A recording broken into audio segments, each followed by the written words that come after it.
안녕하세요. 반갑습니다. 이 분위기가 굉장히 싸하네요. 안녕하세요. 예, 우리가 1년 만에 만났으니까 우리 전후좌우에 있는 분들 좀 누가 앉아 계시나 좀 인사도 좀 나누시고 그렇게 옆에 있는 분들과 인사 먼저 나누겠습니다. 안녕하세요. 반갑습니다. 환영합니다. 예, 꼭 1년 만입니다. 오늘 이 자리에 서니까 비교종교학자 오광남 교수가 당신 어머니에 대해서 했던 말이 생각이 납니다. 오광남 교수는 어머니를 열쇠고리 같은 분이라고 했습니다. 오 교수님의 형제자매들이 오 교수님 자체가 그분 당신 자체가 카나다에서 사시는데 그뿐만 아니라 이제 당신 형제자매들이 세계 곳곳에 흩어져서 살고 있는데 어머니가 살아계셔서 이런저런 일로 가끔씩 한데 모이게 된다고 합니다. 명절이라서 모이고 뭐 어머니 환갑잔치 한다고 모이고 뭐 이런저런 가족들 잔치한다고 모이고 뭐 그렇게 모인답니다. 그러니까 당신 어머니는 다만 1년에 몇 차례지만 형제 자매들을 한데 모이게 하는 열쇠고리와 같은 역할을 한다는 것이었습니다. 그래서 어머니를 열쇠고리라고 정의했습니다. 30년이 넘도록 이 한 지붕 두 가족으로 살아온 저희들에게도 고 이기병 목사님은 돌아가신 지가 이제 50년이 다 되어 가는데 아직도 열쇠고리 역할을 하고 계십니다. 제가 부임하고 작년 이 시간에 딱 만 1년 만에 처음으로 1부와 2부가 함께 예배를 드렸었습니다. 그리고 그것을 시작으로 해서 부활절, 교회 창립기념주일, 감사절, 성탄절 적어도 이렇게 특별한 절기에는 함께 예배를 드렸으면 좋겠다 이렇게 생각했는데 그것이 생각만큼 여의치가 않았습니다. 한편으로 생각하면 참으로 아쉽고 그리고 섭섭하기도 한데요. 다른 한편으로 생각하니까 만약 이 예배마저 없었으면 어쩔 뻔했나 하는 생각이 들었습니다. 그래도 이기병 목사님이 열쇠고리처럼 우리를 묶어주셔서 1년에 한 번이라도 우리가 예배의 자리에서 함께 만나고 또 하나님을 예배하게 돼서 그나마 다행이다 싶고 또 감사할 따름입니다. 오늘 이 자리는 우리 교회의 뿌리인 고 이기병 목사님을 기억하고 기념하는 자리입니다. 제가 작년에도 말씀드렸듯이 영어로 기억이란 단어는 리멤버인데요. 이 단어는 문자 그대로 리멤버, 다시 멤버가 된다, 다시 식구가 된다 하는 그런 뜻을 갖고 있습니다. 우리가 기억을 하면 다시 한 식구가 될 수 있습니다. 하나가 될 수가 있습니다. 아무쪼록 고 이기병 목사님을 기억하고 기념하는 이 자리가 우리가 다시 한 식구가 되는 그런 자리가 될 수 있기를 간절히 바랍니다. 기억하실지 모르겠는데 작년 추모 예배 때 제가 오래전에 보았던 애니메이션 영화 나무를 심은 사람에 대해서 말씀드렸었습니다. 설교 내용은 기억하지 못해도 혹시 이 영화 이야기는 기억하시는 분이 계실지 모르겠습니다. 그래서 오늘 증언도 영화 이야기로 좀 시작할까 합니다. 그 영화는 지난 2009년에 개봉했던 마이클 마니 감독한 헐리우드 영화 퍼블릭 에너미라고 하는 제목의 영화입니다. 퍼블릭 에너미라고 하는 우리말을 번역하면 공공의 적인데요. 우리나라도 같은 제목의 영화가 한국 영화가 만들어졌는데 지금 이 영화는 한국 영화가 아니라 미국 영화, 헐리우드 영화고 제가 알기로는 이 영화가 예전에 만들었던 영화인데 2009년에 다시 리메이크돼서 만들어진 영화라고 알고 있습니다. 근데 이 공공의 적이라고 하는 제목은 이 영화 주인공으로부터 나왔습니다. 이 영화 주인공은 존 딜린저라고 하는 사람인데요. 이 사람은 1930년대에 유명한 미국 은행 강도였습니다. 1930년은 그때는 미국의 경제 공황기였습니다. 그래서 굉장히 먹고 살기가 힘든 시절이었는데요. 그때 사람들은 우리를 이렇게 가난으로 내몬 것들이 나쁜 은행들 때문이다 이렇게 생각했습니다. 그래서 뭐 은행 중에서도 좋은 은행이 있고 좀 더 나쁜 은행이 있을 텐데 이 불황의 원인으로 지목받던 이 나쁜 은행들 돈만 털어서 도둑질을 하는 은행 강도가 바로 이 존 딜린저였습니다.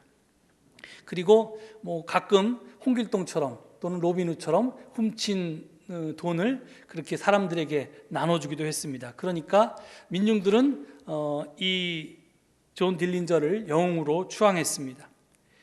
그렇지만 범죄니까요, 가만둘 수는 없었겠죠. 미국 연방수사국 FBI의 후보국장이라는 사람이 이 존 딜린저를 공공의 적 1호로 규정하고 당시 최정예 수사관이었던 멜빈 퍼비스라고 하는 사람을 투입해서 그를 잡고자 합니다.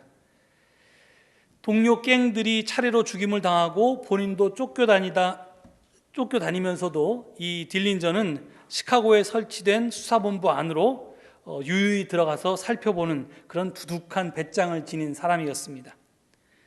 그러던 어느 날 존 딜린저가 사랑에 빠집니다.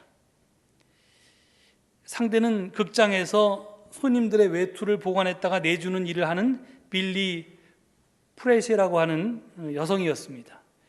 요즘도 우리가 오페라 같은 아주 고급 극장에 가면 이 코트를 이렇게 맡겼다가 나중에 이제 끝난 다음에 공연 끝나고 찾아가고 그러는데 이제 그런 일을 하는 사람이었습니다. 이 딜린저는 빌리를 시카고 최고의 레스토랑으로 초대를 합니다. 상류사회 사람들만 들어갈 수 있는 그런 곳이었습니다. 하지만 초대를 받은 빌리는 식당에 가서 자리에 앉자마자 안절부절 못하며 자꾸 주위를 둘러봅니다. 왜 그러냐고 묻자 이 빌리는 사람들이 자기를 자꾸 쳐다본다고 말합니다. 아마 당신이 너무 아름다워서 그럴 것입니다. 딜린저가 웃으면서 이렇게 말했습니다. 그랬더니 그 여자가 이렇게 답합니다. 아닙니다. 제가 입고 있는 옷이 너무 초라해서 사람들이 경멸의 눈으로 저를 쳐다보는 것이랍니다. 그래요? 하고 딜린저가 대답하고는 자리에서 벌떡 일어나서 주위를 둘러보면서 소리칩니다. 뭘 봐? 한순간에 주변이 조용해지면서 시카고 최고의 상류사회가 슬그머니 고개를 숙였습니다. 이런 그의 행동을 보고 여자가 묻습니다. 실례지만 무엇을 하시는 분이세요? 이렇게 빌리가 물었습니다. 그랬더니 딜린저가 이렇게 대답합니다. 은행 강도입니다. 예? 아니 정말 무엇을 하는 분이냐고요? 농담하지 마시고요. 그랬더니 은행 강도라니까요. 이렇게 답합니다. 잠시 침묵이 흐른 뒤에 빌리가 말합니다. 처음 보는 여자에게 그렇게 꼭 솔직하게 이야기하지 않아도 되지 않나요? 그랬더니 딜린저는 이렇게 대답합니다. 그게 사실이니까요. 이 말을 하고 나서 딜린저는 자신의 과거를 빌리에게 이야기하기 시작합니다. 어려서부터 아버지에게 폭행당하고 가출해서 감옥을 자기 집 드나들듯이 살아왔던 이야기, 감옥을 탈출해서 은행 강도가 된 이야기 등등을 이야기합니다. 그러다가 이 존 딜린저가 한마디 대사를 날리는데요. 그 대사가 우리의 주목을 끕니다. 그가 이렇게 얘기합니다. 사람들은 우리가 어디에서 왔는가, Where are I from? 여기에 관심을 갖고 그것을 중요하게 생각합니다. 하지만 나는 우리가 어디로 가고 있느냐, Where we are going to, 여기에 더 관심이 있습니다. 이렇게 말합니다. Where are you from? 이라는 질문은 일반적으로 고향이 어디냐, 너 어느 나라 출신이냐, 뭐 국적이 어디냐, 이런 우리의 과거에 대한 질문입니다. 그러나 은행 강도였던 존 딜린저는 우리가 어디로 가느냐, Where we are going to를 더 중요하게 생각한다고 말합니다. 온 곳보다 가야 할 곳, 즉 미래를 더 중요하게 생각함으로써 딜린저는 과거에 의해서 자신의 삶이 규정당하는 것을 거부했던 것입니다. 즉 딜린저는 한 인간의 가치가 과거에 의해서 규정되는 현실, 출신과 배경으로 인간을 판단하는 세계에 도돈장을 던졌던 것입니다. 일반적으로 한 사람의 현재는 그 사람이 살아온 과거의 총체입니다. 다시 말하면 오늘의 나는 과거의 산물입니다. 하늘에서 뚝 떨어진 것이 아닙니다. 내가 과거에 어떻게 살아왔는가가 오늘의 나를 형성하고 규정합니다. 원인이 없는 결과는 없습니다. 콩 심은 데 콩이 나고 팥 심은 데 팥이 납니다. 만약에 아무 노력이 없었는데 좋은 결과가 나왔다면 그것은 요행입니다. 뜻밖의 행운입니다. 그런데 그것은 한두 번은 행운이겠지만 만약에 그것이 계속 반복된다면 행운이 아니라 불행일 것입니다. 내가 어떤 사정이 갑자기 생겨서 공부를 못했습니다. 아팠다거나 집에 큰 일이 벌어졌다거나, 그런데 공부를 못하고 시험을 보러 들어갔는데 운 좋게 내가 아는 문제만 시험에 나와서 좋은 성적을 받을 수가 있었습니다. 하지만 만약 그런 일이 반복된다면 나는 계속해서 공부를 안 하게 될 것이고 결국에는 실력이 없는 사람이 되고 말 것입니다. 그러니까 한두 번은 행운이겠지만 그것이 반복되면 결국은 나에게 약이 되는 게 아니라 독이 됩니다. 이렇듯 하여튼 오늘은 과거의 총체입니다. 마찬가지로 내일의 나 역시 오늘의 결과물입니다. 오늘은 이미 내일을 포함하고 있다는 말입니다. 오늘 씨를 뿌리지 않으면 내일 추수를 바랄 수 없습니다. 그래서 우리는 오늘 일을 내일로 미루지 않아야 하고 매일매일 최선을 다해서 살아야 합니다. 다속 유용모 선생님은 오늘을 오늘이라고, 오라는 감탄사와 늘이라고 하는 이런 말로 해석하고 살아왔습니다. 마치 내일이 없는 것처럼 오늘을 살아야지만 비로소 내일을 기대할 수가 있는 것입니다. 그런데 오늘은 과거의 결과물이고 미래를 내포하고 있다는 것은 진리임에 분명하지만 이것만으로는 부족합니다. 여기에는 은혜가 끼어들 틈이 하나도 없습니다. 1 더하기 1은 늘 2일 뿐입니다. 1 더하기 1이 3이 되거나 4가 될 수가 없습니다.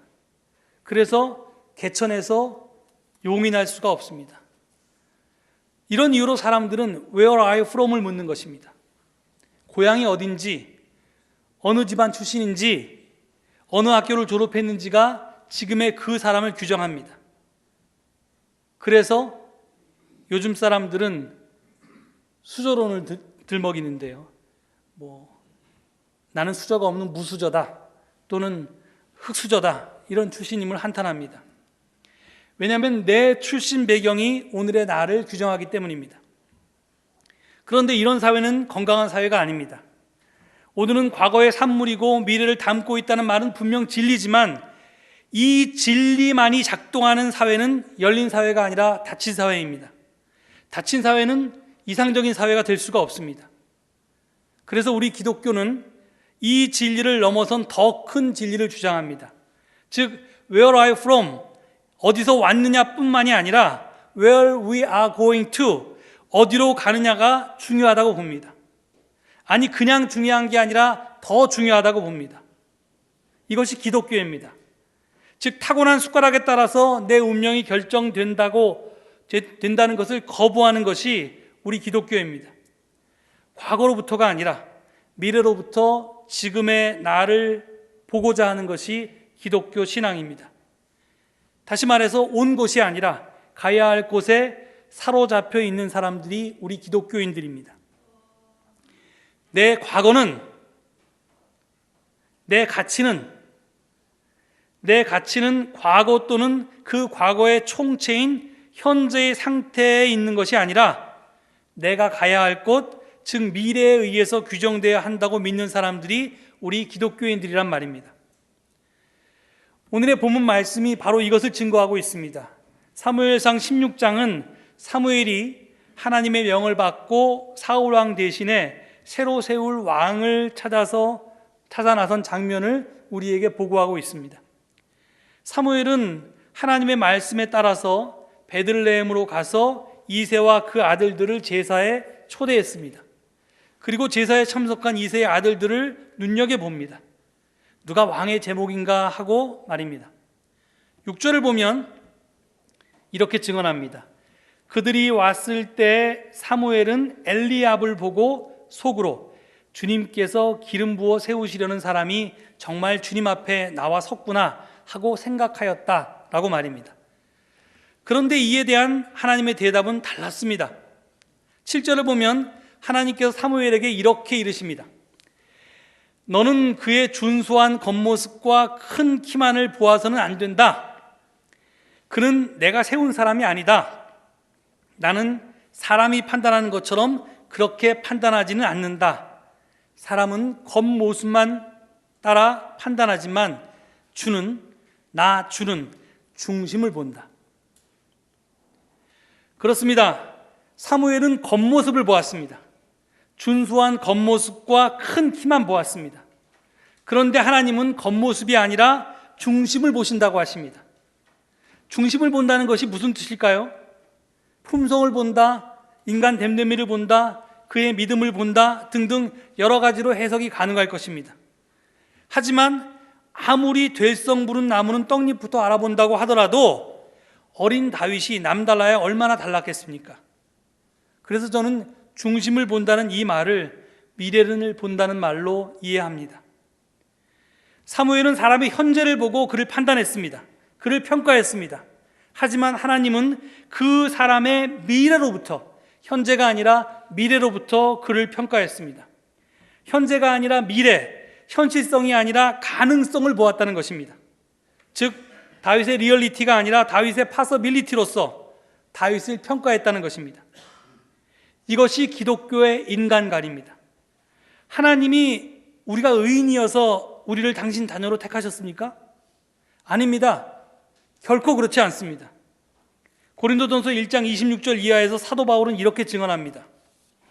형제자매 여러분, 여러분이 부르심을 받을 때 그 처지가 어떠하였는지 생각해 보십시오. 육신의 기준으로 보아서 지혜 있는 사람이 많지 않고 권력 있는 사람이 많지 않고 가문이 훌륭한 사람이 많지 않았습니다.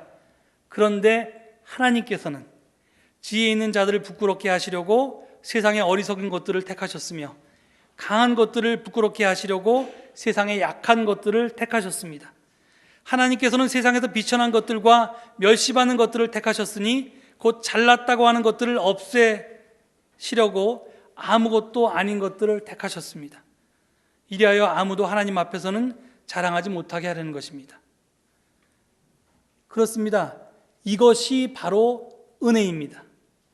내가 자격을 갖추고 잘나서가 아니라 내가 부족하고 못났지만 하나님께서는 우리를 택하셨습니다. 죄인인 현재의 우리 모습을 보신 것이 아니라 의인이 될 수 있는 미래를 보시고 미리 나를 택하셨던 것입니다. 즉 미래로부터 현재를 규정하셨던 것입니다. 이것이 기독교의 진리입니다. 은혜이고 사랑입니다. 이것이 구원입니다. 구원이라고 하는 것은 용서받은 것을 믿을 뿐만이 아니라 용서받을 것도 믿을 때 가능한 것입니다. 우리는 약한 존재이기 때문입니다. 아무리 용서를 받아도 또 죄를 지을 수밖에 없는 존재이기 때문입니다. 우리가 믿는 종말 신앙도 이런 것입니다. 이 불의한 세상이 전부고 이게 끝이 아니다. 정의로운 새 세상이 도래할 것이다 라고 하는 믿음 때문에 종말 신앙이라고 하는 것이 가능합니다. 우리가 하나님을 배반하거나 변절하지 않을 수 있는 것입니다. 이렇듯 미래로부터 오늘을 사는 것이 기독교의 믿음입니다. 오늘 예배는 우리 교회 설립자이신 고 이기병 목사님을 추모하고 또 목사님의 10주기 때 발간됐던 유고 설교집 사람 나누는 어부를 재발간을 감사하는 그런 예배입니다. 벌써 목사님이 하나님 곁으로 가신 지 48년의 세월이 흘렀습니다. 아마도 여기 계신 분들 가운데 목사님을 아는 분보다 모르는 분이 더 많을 것입니다. 여기 계신 분들이 가족분들인 것 같은데요. 맞죠? 예. 가족 가운데도 자녀분들이 아닌 손주 때에서는 또는 증손주 때에서는 목사님에 대한 추억이 없거나 희미하거나 아니면 아예 목사님을 이름 석자 정도밖에 들어보지 못했을 것입니다. 사실은 담임 목사인 저도 목사님에 대해서 그렇게 잘 알지 못합니다. 제가 아주 어렸을 때 돌아가셨고요. 그리고 돌아가신 지도 벌써 50년 가까이 지냈기 때문입니다. 그래서 작년에도 그랬지만 올해도 추모 예배 설교하는 게 너무 어렵습니다. 잘 아는 분에 대해서 말씀드리면 쉬운데 모르는 분에 대해서 말씀드려야 되니까요. 그런데 올해는 앞서 밝힌 바와 같이 목사님 유고 설교집을 재발간했습니다. 그리고 이것을 계기로 해서 권영택 권사님이 이기병 목사님의 일생에 대해서 지금까지 발간된 자료와 그리고 가족들과 교우들의 증언을 토대로 해서 새롭게 원고를 썼고 그것이 오늘 설교집 부록에 실렸습니다. 여러분이 그것을 나중에 읽어보면 아시겠지만 제가 우리 교회 60년사도 읽었고 또 옛날 목사님 유고 설교집도 읽었고 거기에 목사님 일생에 대해서 적었던 것도 읽었고 요번에 글도 다시 읽었지만 설교를 준비하면서 제가 목사님의 생을 다시 한번 이렇게 회고해 봤더니 저는 아직까지 제가 50대 후반 이제 접어드는데요. 저는 아직까지 한 번도 해보지 못한 것을 목사님은 평생 4가지나 해보셨습니다. 목사님 주특기셨는데요. 처음에 젊었을 때는 사업을 하셨고요. 사업을 하면서 번 돈으로 교회와 신학생들을 후원하셨고요. 그리고 이 서울제일교회를 개척하셨고요. 그리고 바로 지금 우리가 예배드리고 있는 이 건물을 건축하시기 시작하셨습니다. 저는 사업도 못 해봤고요. 후원을 조금씩 하긴 하지만 이렇게 어떤 교단을 살릴 만큼 또는 한 신학생의 미래를 다 책임질 만큼 후원해 본 적도 없습니다. 그리고 교회 개척도 못 해봤고요. 교회 건축도 아직 못 해봤습니다. 근데 이 한 가지는 못 해본 걸 목사님은 4가지나 하셨습니다.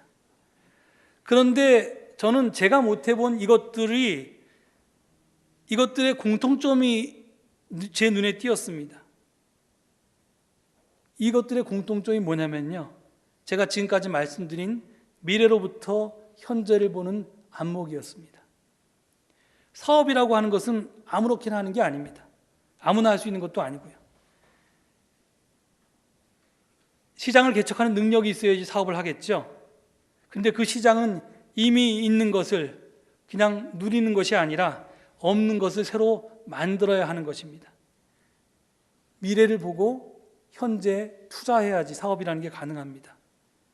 목사님이 신학생들 학비를 댔을 때 그가 훌륭한 목사가 될지 또 어떤 교단을 후원했을 때 그 교단이 어떻게 될지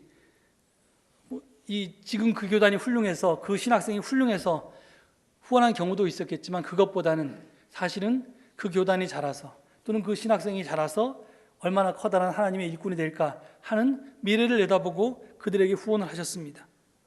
개척도 마찬가지입니다. 저같이 배포가 작고 안정을 위주로 선택하는 사람은 결코 미래의 가치를 보고 오늘 저를 전부 다 투자해야 되는 이런 개척 같은 데는 잘 못 뛰어들어서 아직까지도 개척을 한 번도 못 해봤는데요. 목사님은 하여튼 이 교회를 개척하셨습니다. 그리고 이 황무지 같은 땅 위에 이 교회 건물도 세우기 시작하셨습니다. 이 모든 것들은 바로 지금 현재의 상태를 보고 지금을 평가해서 됐던 일이 아니었고 미래 모습 속에서 오늘을 보시면서 미래를 오늘 미리 살아내시면서 그렇게 하실 수 있었던 일입니다. 목사님이 이 모든 일을 하셨습니다. 그는 그렇기에 천부적인 그리스도인이었습니다. 미래로부터 현재를 살아낸 사람이었기 때문에 그렇습니다. 우리 서울제일교회는 바로 그런 믿음 위에 그런 비전 위에 세워진 교회입니다. 그런데 안타까운 것은 그런 우리 교회가 그 목사님의 신앙과 정신 위에 세워진 우리 교회가 아직도 미래 속에서 오늘을 규정하는 게 아니라 과거에 얽매여 있는 현재의 모습 때문에 그렇습니다. 내일을 보고 오늘을 살아야 할 텐데 아직도 과거에 얽매여서 오늘을 살고 있기 때문에 안타깝습니다. 저는 오늘 목사님의 48주기 이 추모 예배 때 목사님이 정말 내일의 시각에서 오늘을 사셨던 그 믿음을 우리 모두가 다시 생각할 수 있었으면 좋겠습니다. 과거에 우리를 갈라지게 했고 아프게 했던 상처들이 분명히 우리에게 남아 있습니다. 과거를 계속 바라보면 우리는 북한과 대화할 수도 없고요. 또 통일이라고 하는 것은 꿈을 꿀 수도 없을 것입니다. 마찬가지로 우리가 과거에만 우리의 시각을 머문다면 우리는 계속해서 이렇게 갈라져 있어야 할 것입니다. 하지만 우리가 분명히 기억해야 할 것은 이 교회를 설립하신 우리 이기병 목사님은 과거에 얽매여서 오늘을 살던 분이 아니라 미래를 내다보면서 오늘을 개척하셨던 분이었다는 것입니다. 오늘 성가대가 너는 가능성이다 라고 하는 찬양을 했습니다. 거기 보면 조금씩 다가오는 아름다운 미래를 바로 오늘 앞당겨 살자는 그런 가사가 나옵니다. 이런 어려운 선택을 주저하지 않는 것이 그리스도인이고 또 이기병 목사님의 교인들일 것입니다. 아무쪼록 목사님처럼 중심을 보고 미래를 보고 우리 교회의 앞날과 우리 후손들의 앞날을 그렇게 바라볼 수 있는 우리 모두가 되기를 간절히 축원드립니다. 기도하시겠습니다. 하나님, 그 옛날 과거에 매여 사는 게 아니라 미래로부터 오늘을 앞당겨 살았던 이기병 목사님의 삶을 기억합니다. 그리고 그 기억이 우리를 하나로 묶습니다. 하나님, 이 서울제일교회를 사랑하셨던 목사님의 큰 사랑 담고 따를 수 있는 저희가 되게 하옵소서. 정말 유교의 폐허 위에서 이 교회를 세우셨던 그 열정과 사랑으로 우리도 앞날을 바라보며 다시 교회를 재건할 수 있는 저희가 되게 하시고 목사님의 믿음 위에 다시 설 수 있는 아름다운 서울제일교회를 다시 한번 일으켜 주시옵소서. 감사드리며 예수 그리스도를 받들어 기도 올립니다. 아멘.